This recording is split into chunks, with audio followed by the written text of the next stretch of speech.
Assalamualaikum warahmatullahi wabarakatuh, teman-teman semuanya, mudah-mudahan sehat walafiat. Teman-teman, eh, Pansus Haji yang telah dibentuk dan sekarang masih bekerja sudah sebulan ini. Tetapi Pansus masih mengkaji, memanggil saksi-saksi yang berkaitan dengan penyelenggaraan ibadah haji. Beberapa hari yang lalu Pansus memanggil saksi yaitu dari Kementerian Agama, yaitu Hasan Afandi. Dia adalah Akasubdit di Siskohat, jadi yang mengoperasikan sistem komputerisasi haji terpadu di Siskohat Kementerian Agama. Siskohat ini yang mengatur masalah pendaftaran dan pemberangkatan haji. Jadi di Siskohat ini diketahui siapa-siapa yang berhak melunasi dan siapa-siapa yang berhak berangkat pada berjalan tahun itu. Ketika berlangsung rapat dengan Pansus, Hasan Afandi seperti tidak menguasai. Dia banyak mengerut dahi, itu tanda kebingungan untuk menjawab pertanyaan-pertanyaan dari anggota Pansus Haji, sehingga sampai seperti wajahnya itu memelas. Apakah dia karena memang tidak tahu atau mau jawab itu takut nanti dimarahin sama atasannya. Nah, ini yang yang kita tebak itu ya, dia ingin menjawab yang sebenarnya tapi nanti pasti dimarahin oleh atasannya. Karena itu dia jawabnya itu ya gitu, sehingga anggota Pansus sampai marah-marah mencecar pertanyaan, karena ya semacam menutupi sampai seperti Arteria Dahlan itu sampai menyampaikan perlunya Siskohat itu di audit forensik. Bagaimana serunya rapat dengan Kasubdit Siskohat? Mari kita ikuti bersama-sama.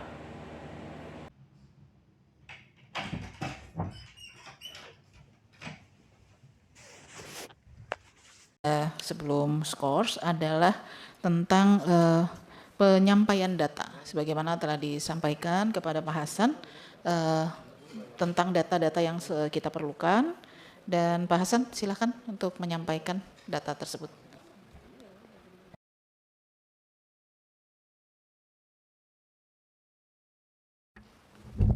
Terima kasih pimpinan.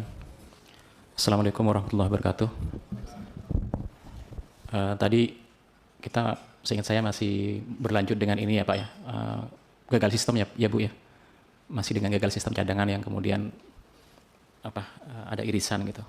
Saya ulang Pak, tadi kita minta untuk menyandingkan sebetulnya datanya seperti apa supaya tertulis jelas.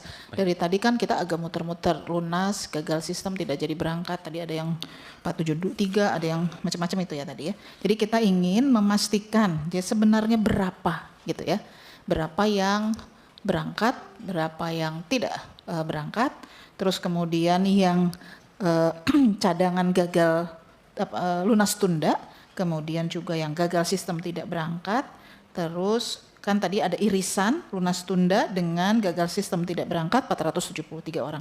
Nah, karena kemudian ada penjelasan lain yang 578, nah ini yang kita perlukan data supaya nanti jelas kita bisa melihat ini. Ya, sudah jelas kan Pak?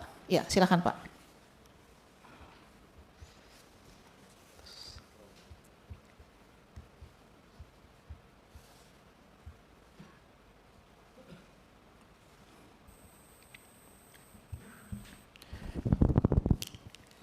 Mohon izin untuk koreksi Bapak, Ibu pimpinan. Saya tadi salah kutip. total gagal sistem 9.131, yang lunas 6.816. Siap Ibu? Bentar, 93 9131 Ibu. 9131 selisih 2 tadi 9133 ya. Mohon maaf Ibu.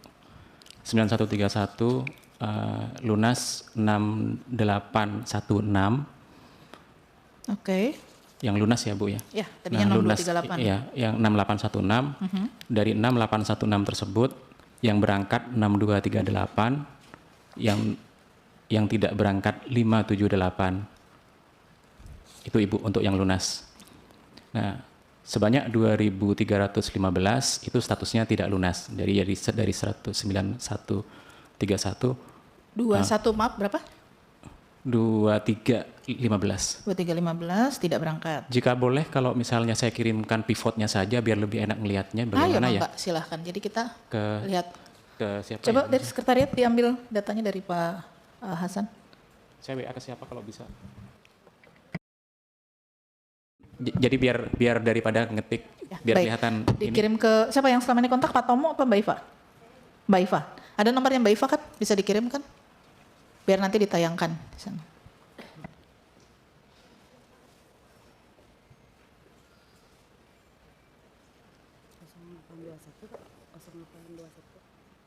Gimana yang ngirimnya?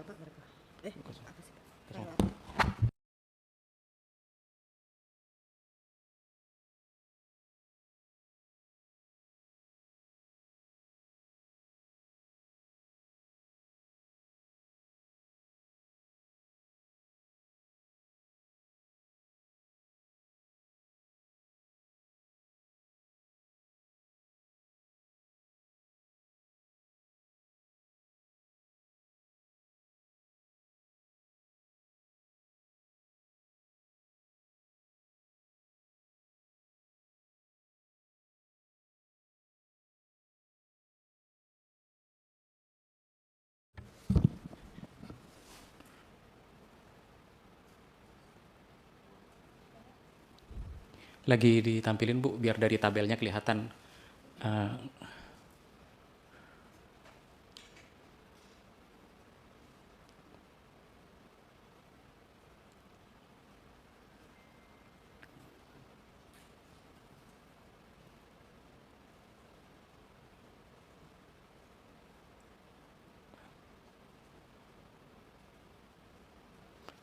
Itu Ibu dari tabel detailnya kalau kami pivot angkanya segitu Ibu. Grand total itu berarti seluruh gagal sistem 9.131, yang melunasi 6816, kemudian yang tidak lunas 2315 yang baris keempatnya, berangkatnya 6238. Jadi ketemunya irisannya di situ Ibu, yang tidak berangkat cadangan itu yang 473, 578 itu Ibu pimpinan. Baik, kita klarifikasi satu-satu ya. Siap Ibu. Berarti dari grand total 9131 yang gagal sistem. Jadi ini hanya membicarakan yang gagal sistem. Gagal sistem yang lunas tapi dia menjadi cadangan 2.394, 473 tidak berangkat, 1.921 berangkat. Yang non cadangan 4.317, yang berangkat 105 tidak berangkat, total 4.422. Kemudian yang tidak lunas masuk dalam kategori cadangan 865.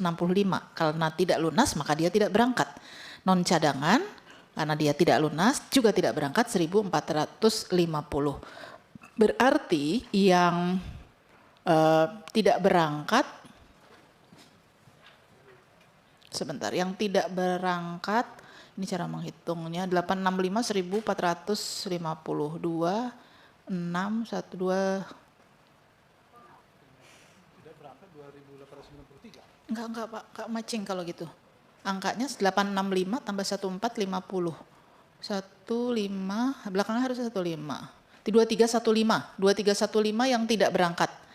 Karena dia tidak lunas. 2315 gitu ya Pak ya, yang tidak berangkat. Kemudian Yang lunas hanya 578, bukan hanya, cukup banyak, 578.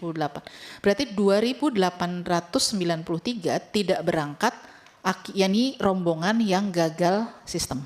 Sementara yang 7.450 cadangan lunas tunda dikurangi 473, sekitar 6.900-an sekian, itu yang ya karena ada irisan kan, betul kan? Kan tadinya yang disebutkan totalnya 7.450 adalah cadangan yang lunas tunda.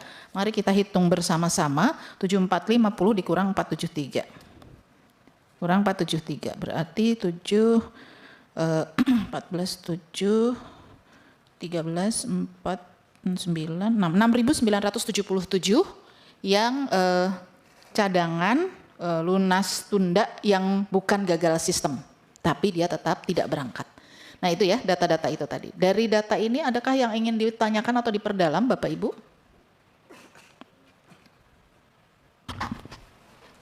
Ini masih agak belum jelas banget, Ibu Ketua. Ya, Jadi gimana? lunas cadangan dan juga lunas non cadangan, terus tidak lunas cadangan dan non cadangan. Maksudnya yang non cadangan itu memang yang harus berangkat, memang dia punya porsi untuk berangkat. Jadi bahasa non cadangan ini juga kita juga harus tahu maksudnya gimana. Baik. Itu, terima kasih. Jadi sekali lagi ini 9.131 gagal sistem yang dianggap sebagai yang gagal sistem. Dari yang gagal sistem itu ada kategori cadangan non cadangan, maka perlu dibantu diperjelas. Kalau cadangan kita paham, dia setelah cut off belum selesai membayar, katakanlah ada berbagai persoalan, akhirnya dia masuk pada yang berikutnya. Jadi dia masih masuk kategori cadangan. Ada yang non cadangan, tapi dia bisa berangkat, maksudnya apa gitu kan?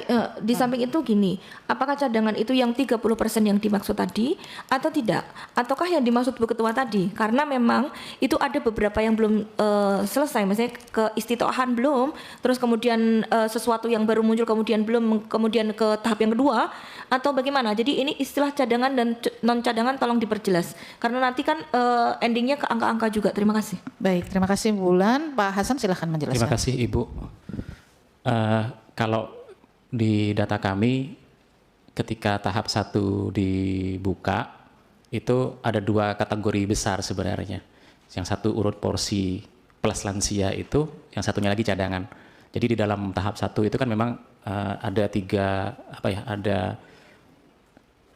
ada kategori cadangan di tahap 1 yang selain itu non cadangan. Itu sebenarnya sederhananya seperti itu Ibu. Izin Ya, memperjelas. iya, Jadi betul. yang dimaksud non cadangan adalah memang dia sudah mempunyai urut porsi. Betul. Oh, berarti memang seharusnya dia berangkat karena dia punya urut porsi. Ya. Nah, tinggal nanti dia melunasi atau tidak gitu. Ya. Terima kasih. Baik, jadi sudah jelas tadi bahwa yang non cadangan sebetulnya adalah yang urut porsi. Sekali lagi gitu ya Pak, betul ya. Kemudian ada yang cadangan. Dari ya. Maaf Ibu, di dalam tahap 1 seingat saya itu ada urut porsi, ada lansia ya Bu ya di tahap 1, ada cadangan.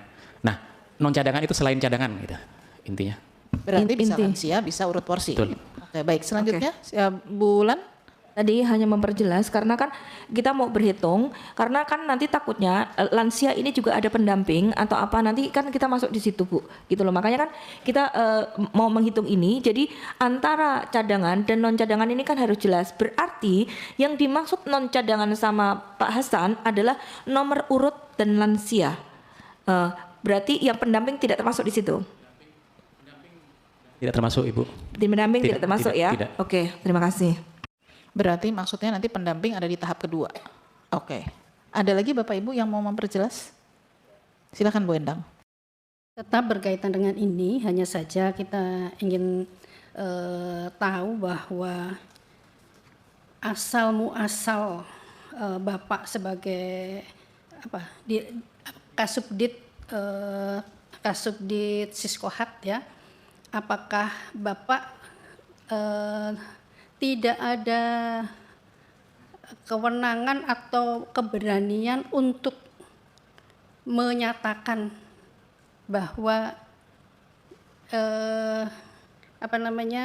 ini harusnya diproses segera gitu, atau ini salah karena datanya tidak sesuai atau kok ini tiba-tiba masuk ini, bagaimana? Ada nggak kewenangan Bapak untuk menegur itu atau meluruskan atau memverifikasi? Itu ada nggak?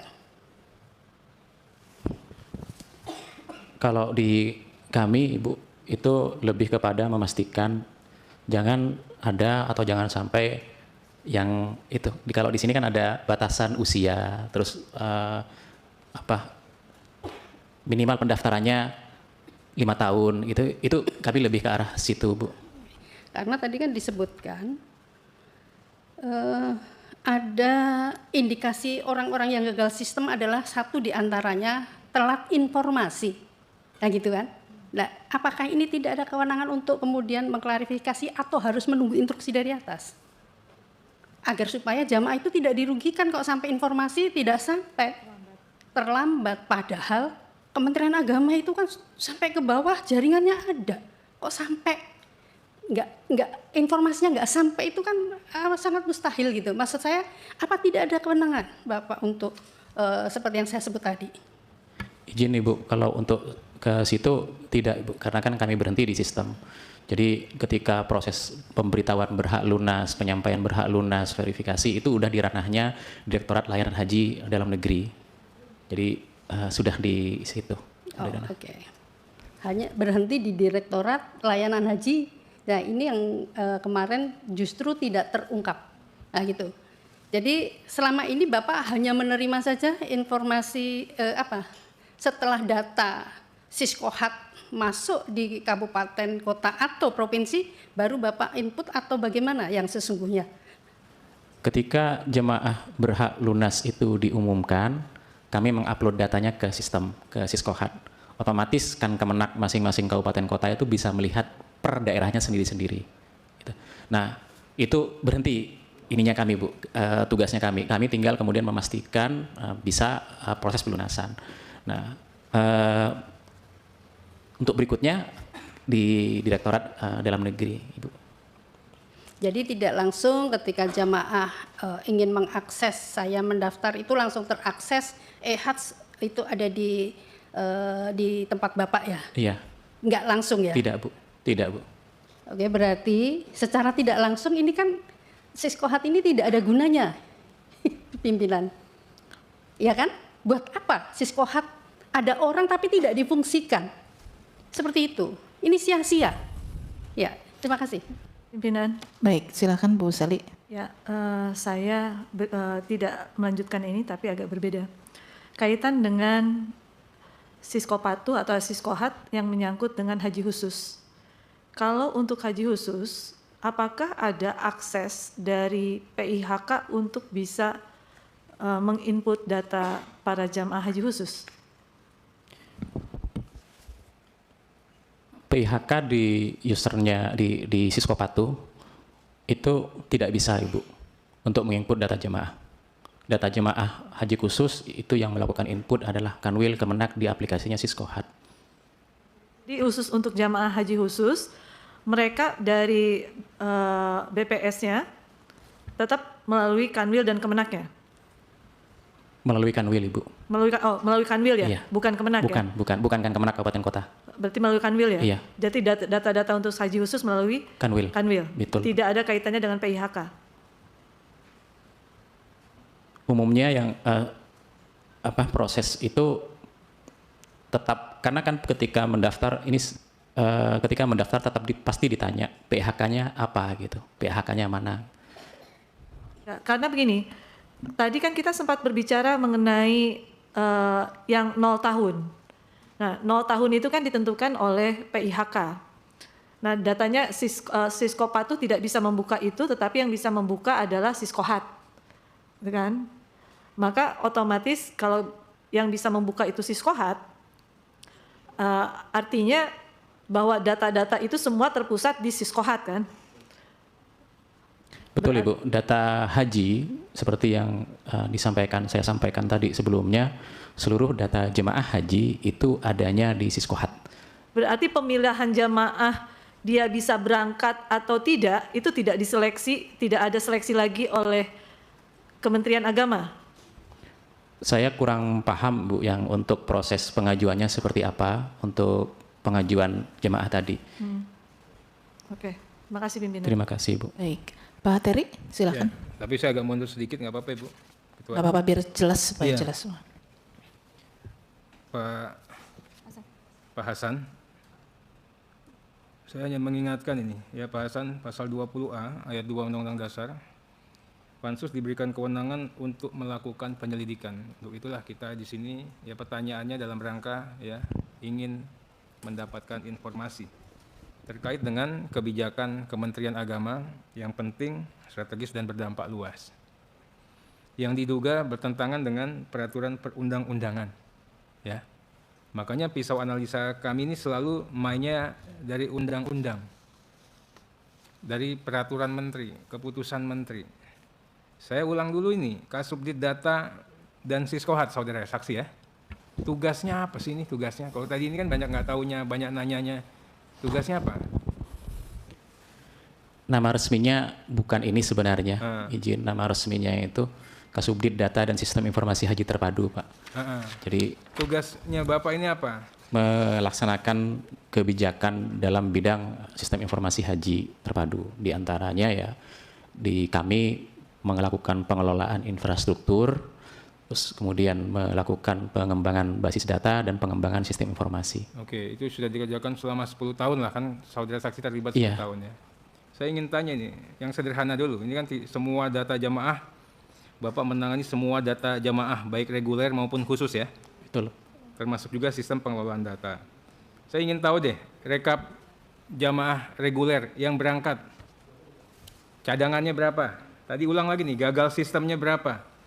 Yang berangkat ya, KBIHU berapa? Penggabungannya berapa? PHD berapa? Prioritas lansia berapa? Tambahan kuota berapa? Yang berdasarkan nomor urut berapa? Baik. Ini udah gampang, biasanya kan sudah dalam template ya. Soalnya datanya beda ini. Gagal sistem yang berangkat 387. Penggabungan di sini 13.700. Di luar itu ada yang namanya prioritas, ada yang namanya lansia. Di luar lagi dari tambahan kota yang 9.000 yang saudara saksi katakan tadi. Ini angkanya beda, makanya saya mau nanya nih, yang resmi dulu deh. Ini kan yang umum, kalau tadi itu sudah bagian bunga tuh yang detailnya yang disampaikan oleh Ibu Ketua tadi. Silakan.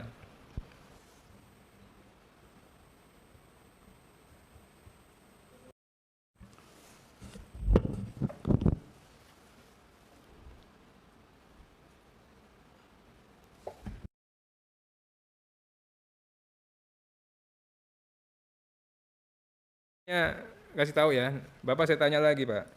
Saya menarik ini, soalnya Bapak sudah melakukan propaganda besar-besaran. Bahwa yang tadi itu dikatakan ini Siskohat itu betul-betul sistem informasi dan komputerisasi haji yang terpadu. Bahasanya nggak ngerti, saya orang Indonesia nih nggak ngerti bahasa Inggris. Ada online, ada real time. Ya. Bapak tahu nggak penyelenggaraan ibadah haji yang di Siskohat itu harus mengacu pada asas keadilan. Ya, asas kemaslahatan, asas profesionalitas, asas transparansi, asas akuntabilitas. 10 tahun saudara saksi di sana. Ini saya nanya jujur, sudah belum memenuhi asas tersebut?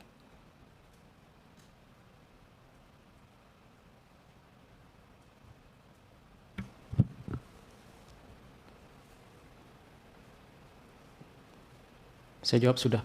Sudah, saya tanya tadi akuntability, Anda datanya beda, ditanya sama pimpinan sama saya beda. Nggak bisa jawab. Ngerti nggak nih asas akuntabilitas apa? Baca itu pasal 2, Ya Pak. Undang-Undang Haji. Transparansi, siapa yang bisa tahu itu? Wong itu nggak bisa, orang taunya ada keluarganya mati, udah. Belum tentu ditawarkan keluarganya mati, kamu mau digantikan apa enggak? Enggak. Dalam hatinya bisa aja, alhamdulillah ada bisa jadi rezeki baru. Iya kan? Ini yang saya katakan tadi, Pak. Bapak sendiri mengatakan tidak bisa diakses, ya. Yang orang hanya tahu dia udah bayar belum, tapi dia nggak tahu tetangganya ada yang mati sehingga nomor urutnya bisa naik, kan nggak tahu dia.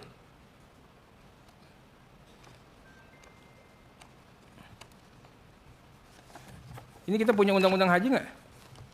Ada Pak. Tahu nggak asas-asas itu? Bacanya di penjelasan, Bapak mau jelasin itu nggak ngerti tuh, makanya ini nggak dibaca nih undang-undangnya.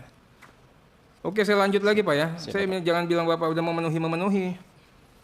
Kemudian Bapak ini pertanyaan Bu Sel ini sederhana tadi Pak. Atas peristiwa atau kejadian yang terjadi pada saudara siapa tadi itu? Loisa Damayanti, ya. Ini salahnya di mana? Ya kan? Bapak bilang nggak tahu ya.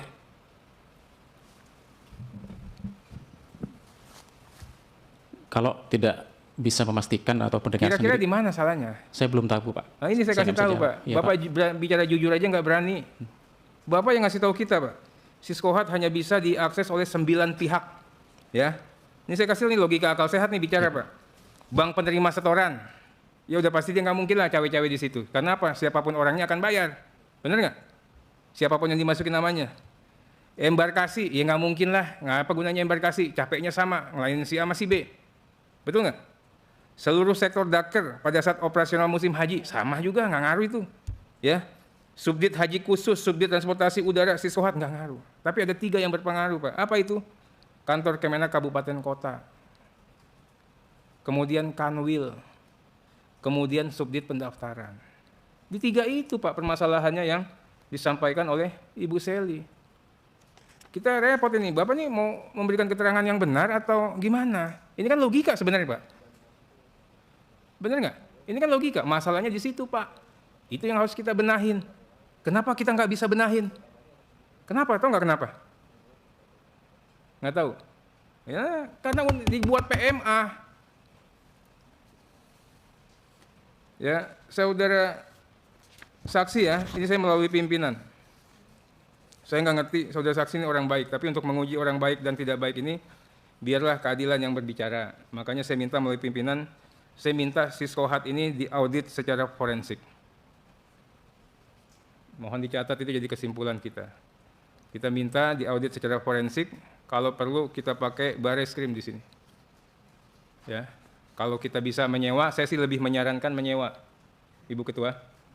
Ya kan, udah anggaran kita pakailah daripada melibatkan, kan kasihan juga ini. Hasan ini, ya kan, katanya orang baik. Katanya loh ini ya. Berikutnya kita bicara mengenai cadangan 30% tadi, Pak. Kan Bapak ya sendiri yang mengatakan yang ini gampang, setiap tahun ya, kita akan bisa memprediksi, benar nggak? Kalau setiap tahun bisa akan memprediksi, kenapa dibuat cadangan sampai 30%? Dan di situ ada kewajiban orang akan melakukan pelunasan. Dan di situ ada kemungkinan orang itu tidak jadi berangkat. Dan di situ ada kemungkinan orang uangnya nyangkut di BPKH. Ini saya ingin tahu nih rasio legisnya apa. Apa langsung dijawab? Iya, langsung dijawab. Kalau besok juga boleh, kita rapat lagi besok. Izin Pak Arteria, dalam prosesnya kami menjalankan apa yang dituliskan di dalam keputusan Dirjen, Bapak. Ini sih keputusan Dirjen ini coba. Iya, ini coba. keputusan Dirjen. Iya. Surat edaran tadi. Enggak, ada keputusan Dirjen. Ada keputusan Dirjen. Nomor 118. Bukan Pak, itu 118 kan buat haji khusus Bapak. Oh, nomor berapa 83 kalau nggak salah. Hah? Di 83. Coba. Sekretariat dimunculkan ya.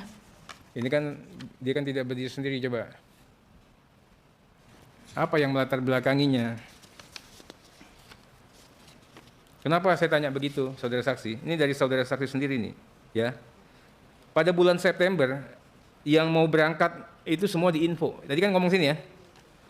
Nah, kemudian termasuk kursi-kursi batu itu ya. Kuota batu. Ya kan? Padahal kuota batu ini kapan sih dikeluarkan dari list? Saya nanya nih. Belum kan? Baru akan dikeluarkan kan? Pada bulan September kami diminta oleh subdit pendaftaran tentang data-data tadi. Kemudian kami sampaikan, termasuk daftar nama-nama porsi batu. Porsi batu itu, tahu yang tadi. Iya, yang nggak ada istilah resminya sih. Istilahnya bukan porsi batu kalau resminya. September tanggal berapa atau apanya Pak? Coba diperjelas Pak. Di awal Ibu, tim kami nggak ingat tanggalnya. Saya nggak ingat tanggalnya. Buat September ini? Bukan Pak. Di setiap yang ini Pak, yang buat kemarin. 2024 Bapak. Untuk keberangkatan haji 2024. kami sudah mengeluarkan sesuai permintaan daftar nama tersebut dan mengirimkan ke subdit pendaftaran untuk diproses verifikasi sesuai permintaannya, diverifikasi. Sesuai permintaan siapa dan berapa jumlahnya? Sesuai dengan kuota jemaah haji. Kuota dasar, masih kuota dasar waktu itu. Karena masih menggunakan estimasi. Saya kasih sampel Pak Saksi ya, dari PMA 13 saja ya. Ini kan sama dengan PMA haji khusus, bedanya cuma urutan ya. Yang satu skala nasional, yang satu berbasiskan provinsi. Ini, pendaftaran jemaah haji itu dilakukan sesuai dengan domisili jemaah haji reguler. Betul ya? Betul. Nah, saya ingin tanya di sini, sepanjang pengetahuan terbaik saudara saksi, penyelenggaraan haji 2024 ini yang KTP-nya lain atau tidak sesuai dengan KTP itu berapa?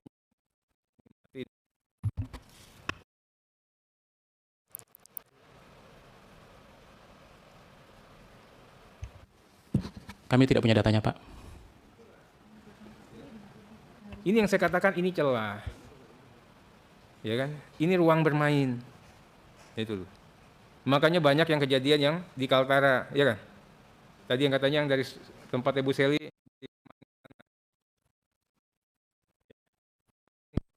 katanya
Tes. Sini Bang, pindah sini Bang.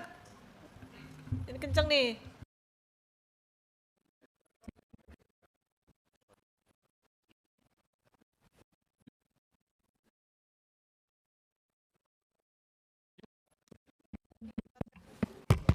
Ini bisa. Tuh. Iya, yang ikhlas-ikhlas di sini lah. Cek.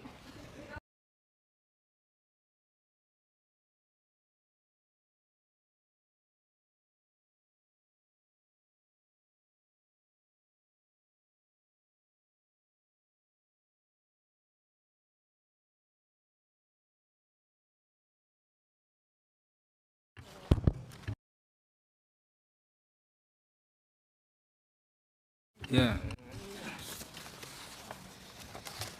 Saudara saksi, saya tanya ya. Itu apakah Siskohat tidak bisa mendeteksi antara yang berangkat, kan ketahuan itu. Dia berangkat dari kloter mana, ya. Dia ber-KTP mana. Ya. Saudara saksi tahu nggak fungsi Siskohat itu apa? Banyak loh fungsi.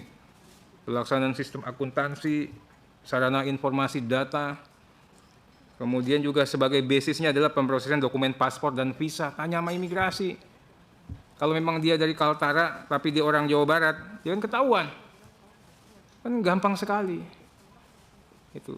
Ada nggak formula yang bisa mengetahui cepat ini di Siskohat? mereka yang berangkat dengan KTP tidak sesuai dengan domisili? Bisa tahu nggak? Nah, ketentuan pasal 5 nih, KTP KK tidak sesuai dengan domisili. Ada nggak?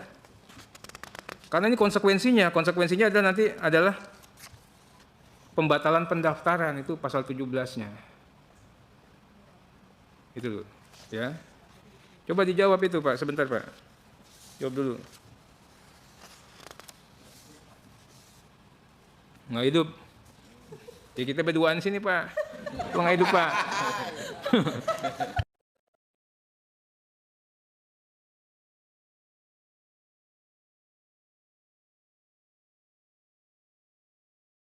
Dulu ya, tampung ya.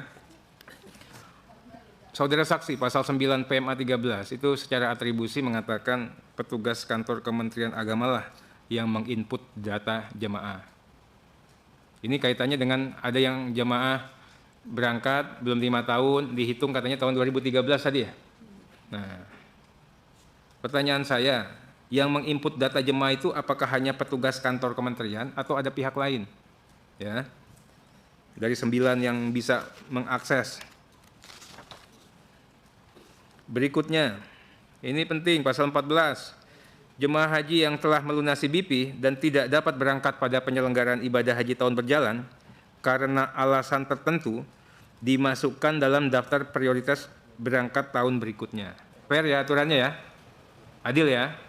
Ayat 2-nya alasannya kesehatan, menunggu mahram, pendidikan, berhadapan dengan persoalan hukum dan pekerjaan. Ya. Pertanyaannya ini ya, ada enggak di luar alasan ini dimasukkan ke dalam tidak dapat berangkat? Ini kalau orang yang mikirannya agak berburuk sangka, inilah ruang untuk memasukkan nama-nama yang enggak jelas. Joki-joki, ngerti enggak?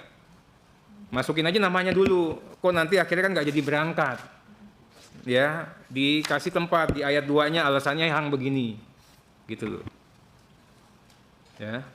Ini kita bicara pasal 15. Yang saya katakan PMA ini bermasalah. Pendaftaran jemaah haji reguler dinyatakan batal apabila jemaah haji meninggal dunia. Fair ya aturannya ya. Ya. Meninggal dunia dan porsinya tidak dimanfaatkan oleh ahli waris. Pertanyaan saya, kalau ada orang meninggal, ya kan? Ahli warisnya pasti tahu dong, ya kan? Kemenak menawarkan nggak atau setidaknya menginformasikan nggak? Ini mau digantikan sama siapa?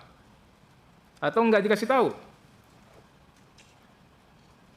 Ya, berikutnya lagi, pihak-pihak yang ada di dalam Siskohat itu tahu nggak ada orang meninggal dan kemungkinan dia bisa naik.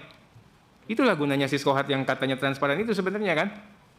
Harusnya dikasih tanda yang bersangkutan meninggal. Jadi orang kan ada ya kepedulian. Oh berarti bisa naik nih kayak anggota DPR bisa PAW gitu loh. Ya, ini saya ingin nanya kalau nggak sama aja ini namanya menjustifikasi orang melakukan permufakatan jahat melalui aplikasi yang namanya Siskohat. Berikutnya, ya, pasal 17. Sorry Bang, jadi kayak gini, saya berangkat, yang di bawah saya harusnya udah tahu nih. Udah tahu.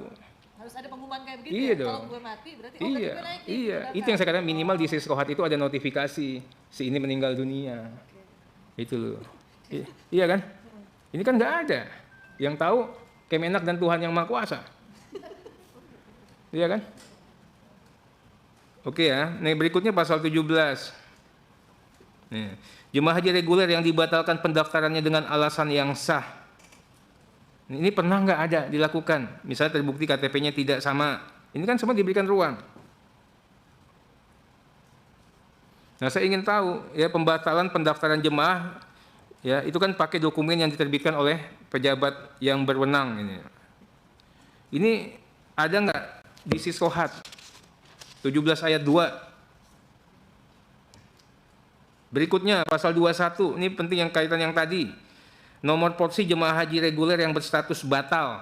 Ini yang dapat diaktifkan kembali dengan alasan. Ini yang Bapak katakan tadi, kesalahan sistem. Ini bahasanya kan harum sekali, Pak. Untuk melindungi jamaah. Benar nggak? Bagaimana kalau kesalahan sistem itu untuk ya melindungi calo joki yang belum dapat jemaah, calon jemaah? Dibuat aja kesalahan sistem daripada dia bayar duluan kan, orangnya belum ada gitu loh. Itu. Ya, Dijawab Apa dulu, bedanya kesalahan sistem sama kesalahan entry data? Ini sih bahasa-bahasa hukum. Ini Bapak mengatakan kesalahan sistem itu adalah bla bla bla 4 unsur tadi itu dari mana dasarnya? Diatur di mana? Apa yang dimaksud dengan kesalahan sistem, kesalahan entry data? Itu dulu. Berikut. Nah, permohonan pengaktifan kembali nomor polisi jemaah yang berstatus batal. Nah, ini yang saya katakan permainannya dibuka, ini difasilitasi lagi, diajukan oleh ya tidak hanya haji reguler, tapi oleh kepala kantor Kemenak. Ya dia yang tahu, jamaah nggak tahu, pasti yang ngajuin dia semua. Wong jamaah kan nggak tahu ini. Ada kejadian kesalahan entry, ya kan? Ada kejadian kesalahan sistem. Itu yang saya katakan, Pak. Yang tahu Bapak. Informasi inilah yang dikompensasi, ya bisa bermanfaat secara komersial, kan jahat. Berikut pasal 25. Dalam menetapkan kuota haji reguler, Menteri memberi prioritas kuota kepada jemaah haji reguler usia lanjut yang berusia paling rendah 65 tahun. Nah, ini saya ingin tanya, prioritas yang ditetapkan, prioritas kuota berdasarkan yang usia yang seperti ini, ya, ini berapa banyak? Nah, berikutnya yang ditanyakan sama Ibu tadi, dalam hal kuota haji reguler tidak terpenuhi pada hari penutupan pengisian kuota haji, Menteri dapat memperpanjang. Nah, sisanya dilakukan berdasarkan sebagai berikut. Nah, ini pasal 26 ayat 4 ini dilakukan enggak? Apakah ini tata urutan? Coba dibuktiin deh. Ya, pasal 27 kita masalah pendampingan. Ini sebelumnya kita bicara masalah pelimpahan pendampingan. Pendampingan itu kan sudah diatur ya Pak ya? Betul nggak? Dalam musim haji ini setiap orang ada pendampingnya nggak? Berapa banyak pendamping dibandingkan dengan jamaah? Iya, baik itu yang lansia dan mahram. Takutnya semuanya ada pendampingnya Pak. Itu dulu. Sama juga ini, apakah persyaratan pendamping ya bahwa memiliki hubungan keluarga, mendaftar paling singkat 5 tahun, terdaftar dalam satu provinsi, itu terpenuhi apa enggak? Karena yang kami dengar banyak juga yang saling tidak kenal. Yang satu di mana, tapi statusnya sebagai pendamping. Ya Pak ya. Kemudian ketentuan pasal 29. Ini yang tadi juga kita bahas. Nomor polisi jemaah haji reguler sakit permanen atau meninggal dunia sebelum keberangkatan dapat dilimpahkan kepada suami, istri, ayah, ibu, anak kandung atau saudara kandung. Ya, di tabel tadi kan sudah kelihatan itu. Oh, ini namanya pelimpahan, ya Pak ya. Saya ingin nanya, apakah semua pelimpahan itu ya karena sakit permanen atau karena meninggal? Satu. Apakah yang menerima pelimpahan itu ya suami, istri, ayah, ibu, anak kandung apa saudara kandung? Ya, ada enggak yang di luar itu? Nah, kok bisa? Itu loh.